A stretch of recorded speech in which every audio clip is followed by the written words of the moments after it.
Well, on Sundays I've always enjoyed television because there's a lot of sports.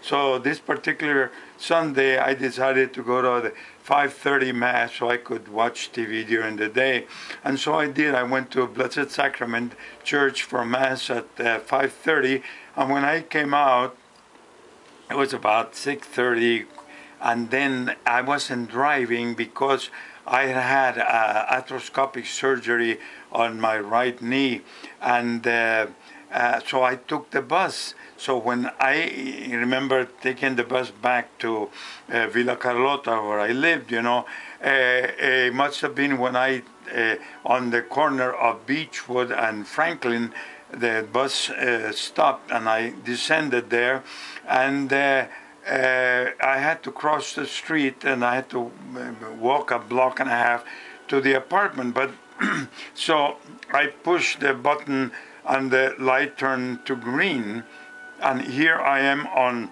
about to cross Franklin on Beechwood, and I'm about to go south. In other words, crossing the street, and what happened was that when I'm in the middle of the street, all of a sudden I see this car coming on Beechwood, and I know that car is not going to be able to stop.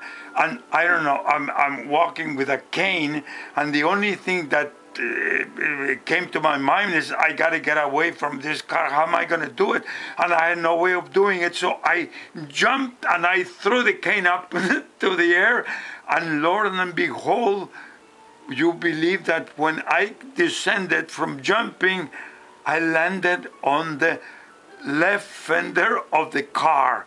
I was a young man with a convertible, and I scream at him, "You idiot, what's the matter with you? Don't you know what you could have killed me?"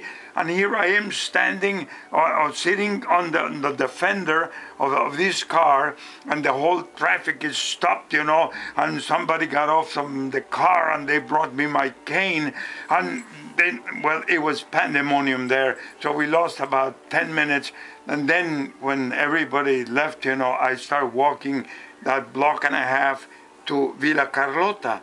And while I'm walking, I'm so perplexed, and I say, "God Almighty, why did you save me?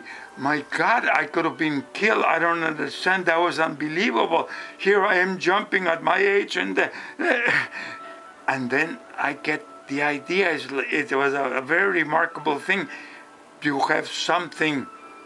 Oh, because I said to God, I'm not a wealthy man. I can't give money for charity. I cannot be what do you call it? The person who does a lot of good, a philanthropist. Why am I still here? And I felt it was strongly, the idea, you have something that nobody else has in El Salvador. You sang opera in the United States. They could do a lot of, you could do a lot of good in El Salvador.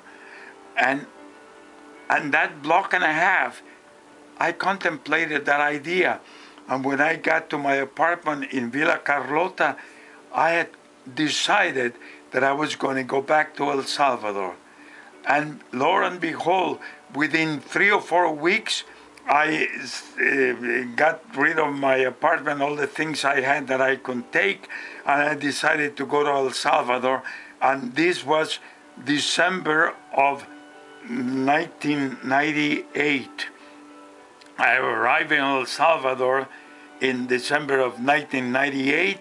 It took me a month to find a very fine, it was all very, because I had no idea, I hadn't been in El Salvador in years, So I went to a former student of mine who was teaching voice in El Salvador. His name was Nello Botari, and I asked Nello, "Do you know anybody who's a good pianist here?" And he said, "Well, not really, and blah, blah, blah." That's what he said, but there's a fellow that just arrived not too long ago who has a sort of a foreign name, and they say he's very good and he knows opera. And I said, "And a foreign name, could it be Joseph Deutsch?" And Lord and behold, that's it. And Joseph Deutsch had accompanied me in a concert for El Salvador here, and he was a very well-known pianist here. So I knew him, and I knew that he was very good. Well, he was teaching piano at the conservatory. When I got a hold of him, he was very happy, and I told him we can start an operatic group. I'll teach the development of voice, and you can teach them the music. And then before you know it, he got me a hold of this man he was teaching the conservatory, the owner of the conservatory, and I started teaching him voice, and then we put an ad in the newspaper. Anybody who is young and who wants to sing, we want to start an operatic group, and Joseph Deutsch is going to teach him the music, and Mario Farrar will be the voice teacher, and blah, blah, blah. Before you knew it, we had about 20 singers within 1 month, and I started teaching them, and within 6 months, we had a pretty good core of singers, so we decided to put La Bohème. So at the end of that first year, in 1999, we put La Bohème with piano in El Salvador, but we put the complete opera. All the music sang, and we did it, and it was a great success. And so that was the beginning of the opera company.